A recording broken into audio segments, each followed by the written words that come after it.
Lajme, aktualitet, argëtim, horoskop, telenovela, showbiz, të gjitha në Metropol. Bëni subscribe në faqen Metropol. Neda zvendëson Belinda Ballukun. Çfarë po ndodh me kunatat? Në orët e fundit në rrjetet sociale dhe portale ka qarkulluar me shpejtësi një titull që ka ngjallur kurreshtje dhe debat. Neda zvendëson Belinda Ballukun. Menjëherë pas kësaj vëmendja është zhvendosur te marrëdhëniet familjare dhe termi i përdorur me tone ironike kunatat, duke ushqyer interpretime dhe dyshime për prapaskenat politike. Por çfarë po ndodh realisht? Së pari duhet theksuar se nuk ka asnjë njoftim zyrtar për një zvendësim të Belinda Ballukut nga ndonjë person me emrin Neda Balluku.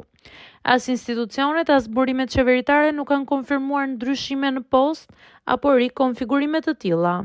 Megjithatë, thashë themet kanë gjetur terren pillor për shkak të klimës politike dhe ndjeshmërisë publike ndaj temës së lidhjeve familjare dhe pushtetit.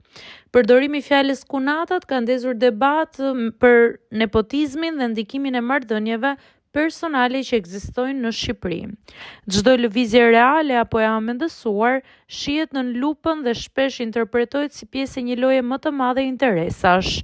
Në këtë kontekst, edhe një spekullim i thjeshtë merr për masa të mëdha, sidomos kur lidhet me figura të njohura.